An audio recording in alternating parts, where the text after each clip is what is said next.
আসসালামু আলাইকুম রহমতুল্লাহ। প্রিয় শিক্ষার্থী, আজকে আমার পক্ষ থেকে তোমাদের জন্য শুভেচ্ছা। আজকে আমার লেকচার নাম্বার 4। তো এখানে আজকে আমি তোমাদের জন্য যে বিষয়টা নিয়ে আসছি সেটা হলো রিভার্সিং এন্ট্রি। তো রিভার্সিং এন্ট্রি কেন? আমরা লক্ষ্য করেছি যে প্রায় 2012 থেকে 2019 পর্যন্ত এই পর্যন্ত 3বার এই বিষয়টা আসছে। আর রিভার্সিং এন্ট্রি বা বিপরীত দাখিলা অঙ্কটা কিন্তু শুধু আসে না, অর্থাৎ শুধু বিপরীত দাখিলার উপরে প্রশ্ন আসে কম।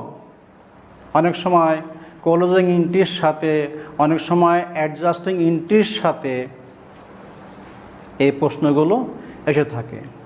কিন্তু ওই যে একটা কথা বলতে হয়, আমার একটু গল্প করা অভ্যাস আবার। তো সেটা হলোই, এক গ্রাম্য লোক ঢাকাতে চাইনিজ খেতে আসছে। চাইনিজে তো কারি দিছে, ভেজিটেবল দিছে। আরে কি ব্যাপার, এটা কি তরকারি? হ্যাঁ, কোনো রং নাই, হলুদ নাই, এটা খাওয়া যাবে? অর্থাৎ যেমন তার ক্ষেত্রে রংটা না হলে, হলুদ না হলে, শুকনা মরিচের কালার না হলে যেমন সে এটাকে ভালো মনে করতেছে না, ঠিক তেমনিভাবে এই আমাদের হয়তো হতে পারে পার্ট বিতে 4 মার্কের অ্যান্সার অথবা পার্ট সিতে 10 মার্কের অ্যান্সার। যদি রিভার্স এন্ট্রিটা সহজ জিনিসটা আমরা না জেনে যাই, তাহলে দেখা যায় অঙ্কের পরিপূর্ণ অ্যান্সার আমি করতে পারছি না। তোমরা অনেকে কিন্তু ওভারলুক করো, বিপরীত দেখলাম সামান্য জিনিস, কটা অঙ্ক কী আসবে, কিন্তু দেখা যাচ্ছে প্রায় এর উপরে প্রশ্ন আসে। এক। দ্বিতীয় হলো, গত বছর কিন্তু এই অ্যাডজাস্টিং এন্ট্রির উপর কোনো প্রশ্ন আসে নাই পার্ট বিতে। পার্ট সিতেও আসছে শুধু পার্ট এতে বিতে ক্লোজিং এন্ট্রি। সো এবারে কিন্তু তোমাদের জন্য এই অ্যাডজাস্টিং এন্ট্রি, রেক্টিফিকেশন এন্ট্রি এবং রিভার্সিং এন্ট্রি, এই 3টা বিষয় অবশ্যই জানতে হবে। আশা করি এখান থেকে তোমাদের পার্ট বিতে এবং সিতে অঙ্ক থাকবে, একটা পার্টে অবশ্যই থাকবে। আর বিষয়গুলো সহজ এবং অত্যন্ত সম্পর্কযুক্ত। অ্যাডজাস্টিং করা মানে ওয়ার্কশিট করা, ওয়ার্কশিট করা মানে ফাইনাল অ্যাকাউন্ট করা। এই জন্য এই বিষয়গুলো আমি এত বেশিভাবে তোমাদেরকে বেশি করে তাকিদ দিচ্ছি। তো যা হোক, আজকে আসা যাক আমরা যে বিষয় নিয়ে আলোচনা করতেছিলাম, যেটা আমরা আজকে আমাদের বিষয় ধার্য করছি, যে রিভার্সিং এন্ট্রি, বিপরীত দাখিলা। এটা সম্পর্কে আমরা জানি আগে জিনিসটা কি। আমরা অ্যাটেনশন প্লিজ, ক্লাসেও আমি যখনই অ্যাডজাস্টিং এন্ট্রি শুরু করেছি তখন কিন্তু এটা আলোচনার বিষয়, চ্যাপ্টারটা আলোচনার বিষয়। তাহলে কি? হিসাবকাল। যখনই আমি অ্যাডজাস্টিং এন্ট্রি করতে যাব তখনই কিন্তু আমাকে দেখতে হবে কারবারের শুরুর কত, শেষ কত, শুরু কখন, শেষ কখন, অত পিরিয়ডটা। তো আর অ্যাকচুয়ালি কিন্তু রিভার্সিং এন্ট্রি সমন্বয় এন্ট্রি থেকেই দেওয়া হয়। অ্যাকচুয়ালি রিভার্সিং এন্ট্রি সমন্বয় এন্ট্রি, অ্যাডজাস্টিং এন্ট্রি থেকে দেওয়া হয়। অর্থাৎ বিপরীত দাখিলা দেওয়া হয় অ্যাকচুয়ালি সমন্বয় দাখিলা থেকেই। কারণ সেটা পরে বলছি, আগে দেখি আমরা বিপরীত দাখিলা কাকে বলে। Attention please, look at the board. বিপরীত দাখিলা কি? কোনো একটি হিসাবকাল শেষে, ওই যে পিরিয়ড, যে সমস্ত সমন্বয় দাখিলা দেওয়া হয় ফাইনাল অ্যাকাউন্ট করার জন্যে, তারপরে এমনিতেও অ্যাডজাস্টিং করার জন্যে যে সময় দাখিলা দেওয়া হয়, ওয়ার্কশিট করার জন্যে, তার মধ্যে কতিপয় হিসাবের জন্য, সব না, কতিপয় হিসাবের জন্য যে সমস্ত পরবর্তী হিসাবগুলো শুরুতেই যে সমস্ত বিষয়ের অ্যাডজাস্টিং এন্ট্রি দেওয়া হয়, তার মধ্যে কতিপয় হিসাবের জন্য পরবর্তী হিসাবকালের শুরুতেই যে উল্টো দাখিলা বা রিভার্স এন্ট্রি দেওয়া হয় তাকে বলা হচ্ছে বিপরীত দাখিলা, হ্যাঁ, রিভার্সিং এন্ট্রি। যেমন খুব কমন একটা adjusting entry, salaries payable, any expense payable. তার জন্য আমরা কি অ্যাডজাস্টিং এন্ট্রি করে থাকি? তার জন্য আমরা সমন্বয় এন্ট্রি কী করে থাকি? Salaries expense debit, salaries payable credit. কেন? স্যালারিজ পেয়েবল দিতে হবে। আমরা একটা কমন অঙ্কের কথা বলি, যে অঙ্কটা প্রায় করতে হয়, এবং তোমরা অবশ্যই এই প্রশ্নটা ভিন্ন নামও আছে কিন্তু তোমাদের বইতে আছে। যেমন কনকর ইন্ডাস্ট্রি তাদের শ্রমিকদেরকে তারা প্রতি বৃহস্পতিবারে পে করে, কিন্তু হিসাবের শেষ লাস্ট উইক বুধবার। তাহলে বুধবার হিসাব তারা ক্লোজ করতেছে, কিন্তু লেবারদেরকে পেমেন্ট দেয় বৃহস্পতিবারে। সো লেবাররা যে গত 4 দিন কাজ করলো, এই 4 দিনের মজুরি স্যালারি তো তারা পাওনা রয়ে গেছে, কোম্পানি তাদের কাছে লায়েবল। আর একটা কথা আর একটু এখানে বলে রাখি, যে এটা কিন্তু আবার আরেকটা বিষয়। সেটা কি, আমরা জানি হিসাবের দুটো পদ্ধতি আছে, একটা কি নগদান পদ্ধতি, আর একটা কি বকেয়া পদ্ধতি। তো অ্যাকচুয়ালি হিসাবে কিন্তু বকেয়া পদ্ধতিটাই চালু। তো এই হিসাব মতের মূল লক্ষ্য হলো এই বছরের কারেন্ট ইয়ারের যত খরচ তা এখানে অন্তর্ভুক্ত করা, তাই নগদে দেওয়া হোক আর না হোক। কারেন্ট ইয়ার যত আয় সে নগদে পায় আর না পায় এখানে অন্তর্ভুক্ত করা। তা এখানে ঠিক এরকম স্যালারিজ পেয়েবল দেই নাই, দিতে হবে, কিন্তু যেহেতু এবছরের এই সপ্তাহের এই মাসের হিসাব এখানে অন্তর্ভুক্ত করতে হবে, এই জন্যই এটা সমন্বয় করা হয়। কিন্তু আগামীকাল আজকে সোমবার হিসাব শেষ, সাপ্তাহিক শেষ, আমি হিসাব করলাম, কিন্তু আমি মঙ্গলবার আমার এমপ্লয়ীদেরকে পে করি। সো আজকে যারা পেয়েবল লিখছে আগামীকাল তাকে দিতে হবে। সেই জন্য এরকম কিছু হিসাবের এই উল্টা দাখিলা দিয়ে হিসাবটা শুরু করা হয় পরবর্তী হিসাবকালের শুরুতে। পরবর্তী হিসাবকালের শুরুতে আবার লক্ষ্য করো, জিনিসটা না বোঝার কারণে খুব কঠিন মনে হয়, অথচ খুবই সহজ জিনিস। সংজ্ঞাটা ভালো করে পড়লেই আমাদের বুঝে আসবে। কি বলছে, পরবর্তী হিসাবকালের শুরুতে যে উল্টা দাখিলা দেওয়া হয়, আর কি দেওয়া হয় তা আমরা এখানে চাক্ষুষ দেখতেছি। এই হলো অ্যাডজাস্টিং এন্ট্রি হিসাব শেষে, সেটা সাপ্তাহিক হতে পারে, মাসিক হতে পারে, বার্ষিক হতে পারে। অ্যাডজাস্টিং এন্ট্রি সমন্বয় দাখিলা, যে স্যালারিজ পেয়েবল আছে তার জন্য কী যাবে হবে, salaries expense debit, salaries payable credit. এখন পরবর্তী হিসাবে শুরু কী হিসাবে, তখন আমি আর ওটা উল্টা দিচ্ছি, জাস্ট উল্টা টাকা যাবে, just salaries payable debit, salaries expense credit হয়। কেন হচ্ছে, বিকজ তখন আর স্যালারিজ পেয়েবল বলে আর কিছু থাকতেছে না। আন্ডারস্ট্যান্ড? এই সো এই হলো আমাদের বিপরীত দাখিলা। এখন যে বলা হলো কতিপয় হিসাবের জন্য বিপরীত দাখিলা হিসাব দিতে হয়। সেই কতিপয় হিসাব কি, অ্যাটেনশন প্লিজ। কেবলমাত্র নিম্নলিখিত 4টি বিষয়ে, কয়টি বিষয়ে, 4টি বিষয়ে বিপরীত দাখিলা দেওয়া হয়। কি কি, একটা বকেয়া খরচ, ওই যেমন স্যালারিজ এক্সপেন্স পেয়েবল একটু আগে দেখানো হলো। একটা হলো বকেয়া আয়, অ্যাক্রুড রেভিনিউ, হ্যাঁ, interest earned but yet not received in cash. Interest earn হয়েছে, বিনিয়োগের উপরে সুদ অর্জিত হয়েছে, কিন্তু আমরা এখন নগদে পাই নাই। এরকম অনেক বিষয় আছে, সেগুলো সোজা কথা যে কোনো বকেয়া আয়। এবার অগ্রিম খরচ, প্রিপেড এক্সপেন্স, কোনো খরচ আমি অগ্রিম করেছি এবং সেটাকে খরচ হিসেবে দেখেছি, তার জন্যে বিপরীত দাখিলা দেওয়া লাগে। অগ্রিম আয়, আমি আমার কোনো একটা সার্ভিসের, কোনো একটা ব্যবসার টাকাটা অগ্রিম পেয়ে গেলাম, আগেই পেয়ে গেলাম, আর তখন আমি তাকে রেভিনিউ হিসেবে লিখি, তখন এটা অ্যাডজাস্ট করা লাগে, আর এই জন্যই তখন আবার তার বিপরীত দাখিলাও দেওয়া লাগে। Attention please. তাহলে কি হলো, এই 4টি বিষয়ের উপরে আমাদের বিপরীত দাখিলা হয়ে থাকে। বকেয়া খরচ, বকেয়া আয়, অগ্রিম খরচ, অগ্রিম আয়। অগ্রিম খরচ কীরকম, আচ্ছা আরও বলি, জিনিসটা তোমাদেরকে সহজ করা, এটা নতুন কিছু না।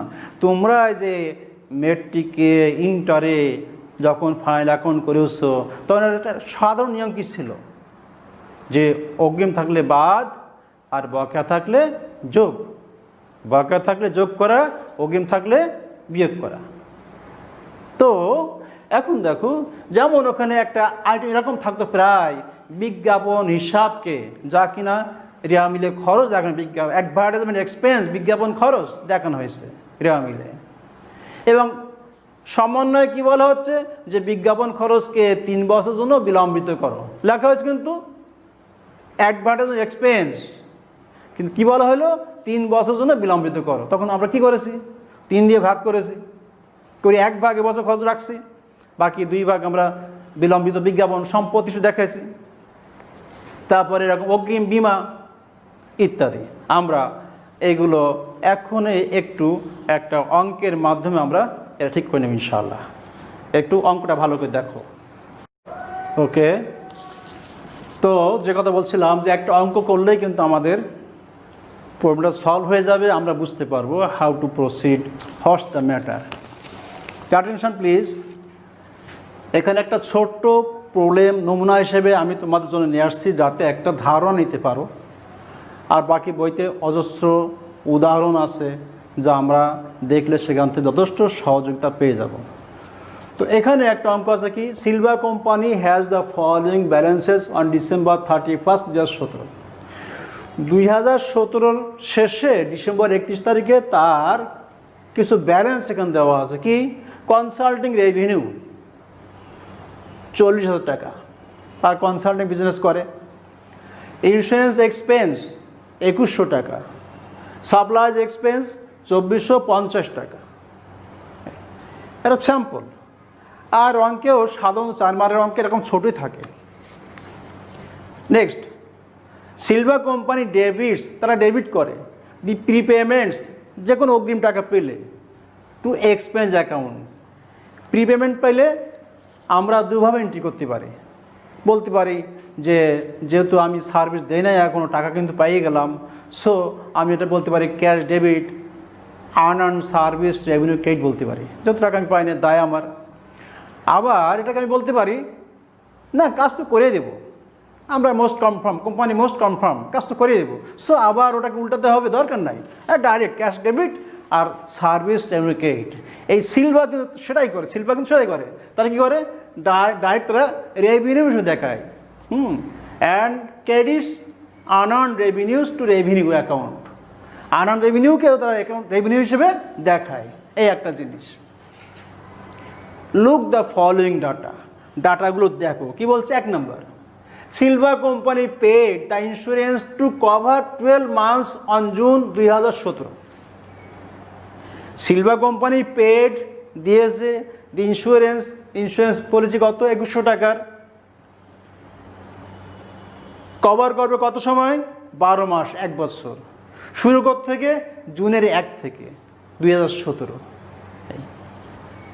নেক্সট, সিলভার কোম্পানি রিসিভ টাকা 40,000, তারা 40,000 টাকা রিসিভ করছে। কি জন্যে, সার্ভিস করবে। ডিসেম্বরের 1 থেকে সিলভার কোম্পানি রিসিভ টাকা for consulting service on December 2001। December 1 তারিখ তারা টাকাটা গ্রহণ করছে।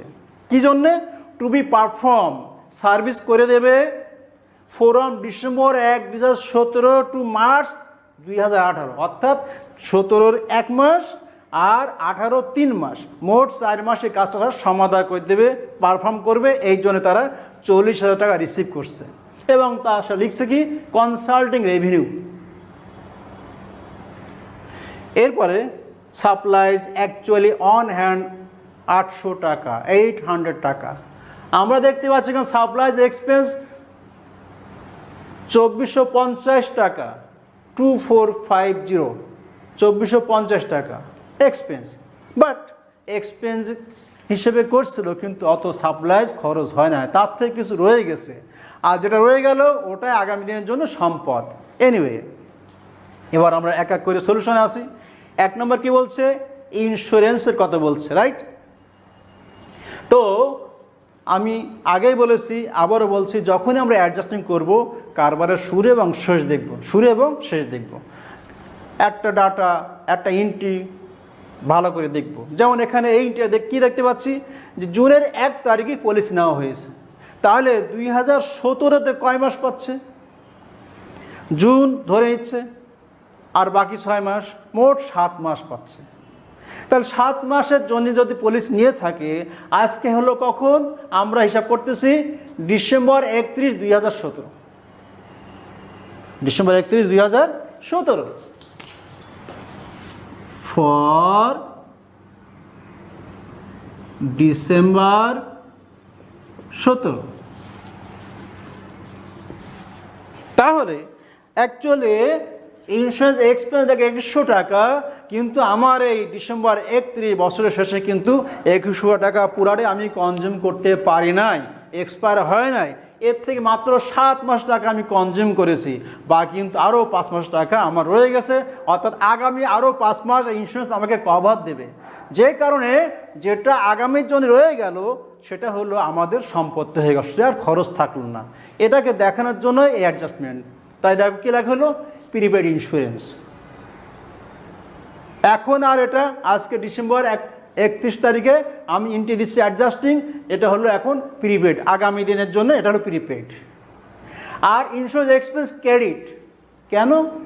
টু অ্যাডজাস্ট ইন্স্যুরেন্স এক্সপেন্স, কারণ ইন্স্যুরেন্স এক্সপেন্স যা দেখানো হচ্ছে 2100 টাকা, এই 2100 টাকা কিন্তু মূল খরচ হয়নি আমার, এখান থেকে খরচ হয়েছে মাত্র 7 মাসের, বাকি 5 মাস আগামী দিনে প্রিপেড রয়ে গেছে। যে কারণে 12 ভাগের 5 ভাগ কত হয়? 875 টাকা। সো এটা সহজ কথা যে যখন আমাদের রেওয়া মিলে সাপ্লাইজ এক্সপেন্স থাকবে আর ওটা অ্যাডজাস্ট করতে বলা হয়, তো একটা মুখস্থ একটা গদ কিন্তু আছে, ওটা তখন প্রিপেড হয়ে যায়। তো prepaid insurance debit, insurance expense credit, অর্থাৎ এই ইন্স্যুরেন্সটাকে কার্টেল করার জন্য, কেটে নিয়ে আসার জন্য।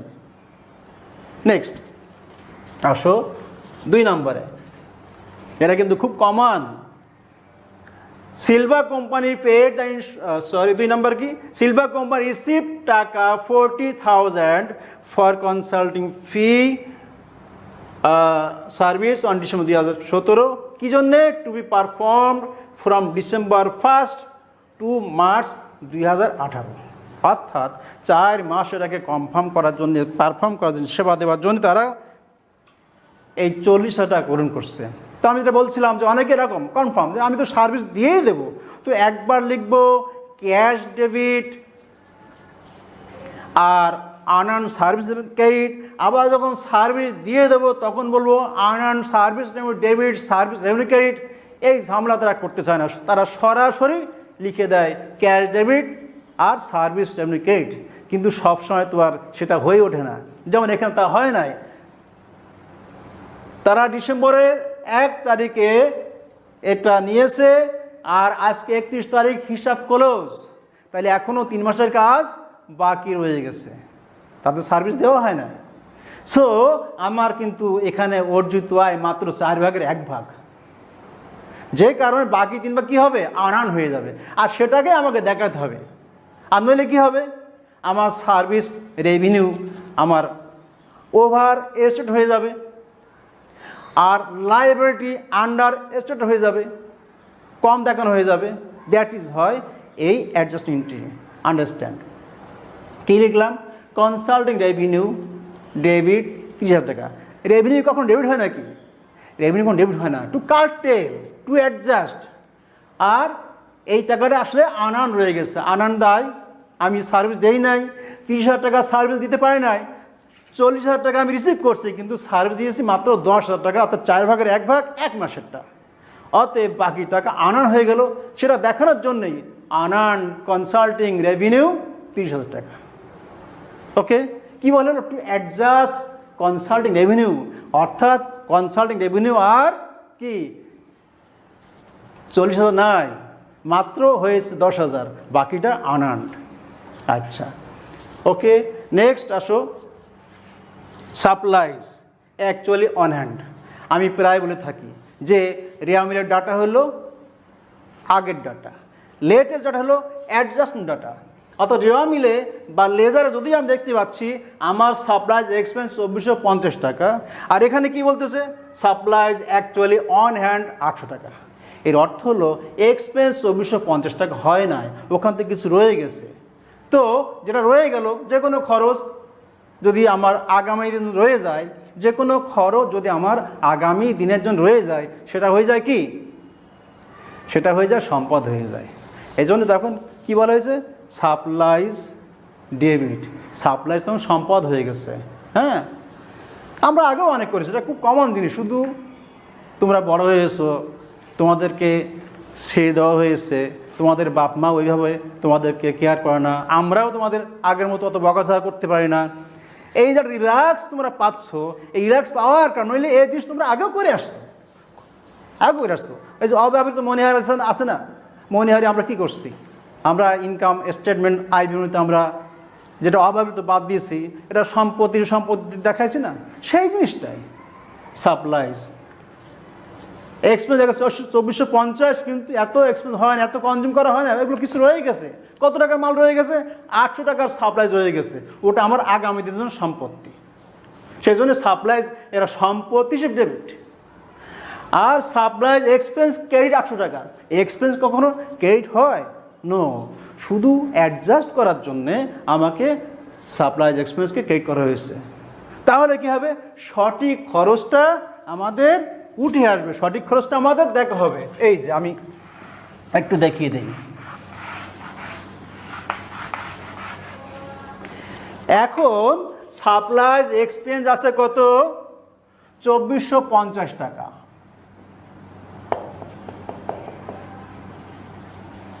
2450 টাকা supplies expense debit.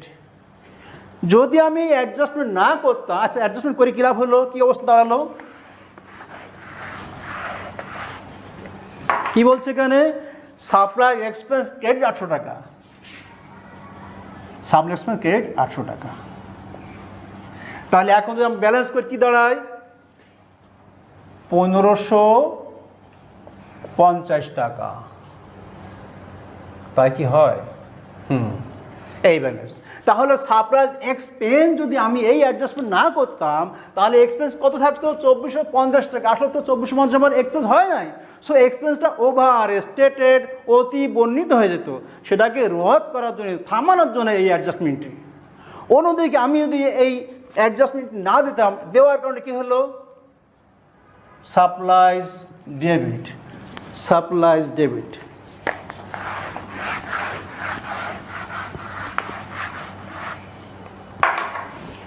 Supplies debit কত লিখলাম, 800 টাকা। এই তাহলে আমার এই সম্পত্তি আন্ডার স্টেটেড, অনতি বর্ণিত, কম বর্ণনা হতো, সাপ্লাইজ সম্পদের সঠিক বর্ণনা হতো না। এই হলো আমাদের, এই কারণে আমরা অ্যাডজাস্টমেন্টটি দিয়ে থাকি, ব্যাস। তাহলে কি হলো, যে সাপ্লাইজ আমাদের ছিল 2450 এক্সপেন্স, তা আমাদের অত এক্সপেন্স হয় নাই, বিধায় যতটুকু হাত দিয়ে আছে ওটা দেখানোর জন্যই, ওই সম্পদটা দেখানোর জন্যই আমাদের এন্ট্রি গেল ওটা। তাহলে এর অ্যাডজাস্ট এন্ট্রি। তাহলে রিভার্সিং, এখন আমরা কি বলেছিলাম, যে আমাদের রিভার্সিং হবে ওই সব বিষয়ের, যে যেমন বকেয়া খরচ, যেমন বকেয়া আয়, অগ্রিম খরচ, অগ্রিম আয়। তাহলে খেয়াল করো, এখানেও কিন্তু বকেয়া আর অগ্রিম অ্যাকচুয়ালি দুটো জিনিস বেরিয়ে আসতেছে। বকেয়াকে 2 ভাগ করা হয়েছে, আর অগ্রিমকে 2 ভাগে ভাগ করা হয়েছে। তো যাই হোক, আমরা দেখতে পাচ্ছি কি দাঁড়ালো এখানে, যে এগুলো কোনোটা অগ্রিম, কোনোটা বকেয়া। যেমন এটা পিরিয়ড ইন্স্যুরেন্স, আমরা অগ্রিম খরচ করে ফেলাচ্ছি, এই জন্য এর রিভার্সিং দেওয়া লাগবে। জাস্ট উল্টাই দাও, রিভার্স উল্টাই দাও, আর কিচ্ছু না, টাকা শুধু সব সেম। আর বর্ণ হবে কি, এটা ক্লোজ। আসলে তো আমরা প্রিপেড হিসেবে রাখি না। আমাদের এই সিলভার কোম্পানির বৈশিষ্ট্য কী ছিল, তারা টাকা পাইলেই কি করে, এক্সপেন্স হিসেবে দেখায়। তো এক্সপেন্সটা ঠিক রাখার জন্যেই উল্টা দিলাম, কি, ইন্স্যুরেন্স এক্সপেন্স ডেবিট আর প্রিপেড ইন্স্যুরেন্স ক্রেডিট। দেখো জাস্ট উল্টা, টাকা সমান সমান, টু ক্লোজ প্রিপেড ইন্স্যুরেন্স, কারণ তারা যে কোনো খরচ অগ্রিম করলে খরচ লেখে, একে প্রিপেড হিসেবে দেখায় না। এই প্রিপেডকে ক্লোজ করার জন্য এই আমাদের reversing entry. Next 2 number 3 number একই জিনিস, জাস্ট উল্টে দেওয়া। শুধু আমাদের খেয়াল করতে হবে যে বকেয়া এবং অগ্রিম এই বিষয়গুলো আমাদের রিভার্সিং এন্ট্রি হয়ে থাকে। তো এখানেই আমি শেষ করতেছি। তোমাদের যদি কোনো ইনকোয়ারি থাকে, বোঝার থাকে, আমি যে অঙ্কগুলো করতে বলেছিলাম অ্যাডজাস্টিং এন্ট্রি থেকে, সেখান থেকে আমি নিয়েছি। কারণ অ্যাডজাস্টিং এবং রিভার্সিং সমন্বয় দাখিলা এবং বিপরীত দাখিলা কিন্তু একসাথে হয়ে থাকে। তো তোমাদেরকে অনেক ধন্যবাদ। কষ্ট করে ভিডিওটা ভালো করে দেখবে এবং কোনো সমস্যা হলে আমাকে জানাবে। সকলে ভালো থাকো। আল্লাহ হাফিজ।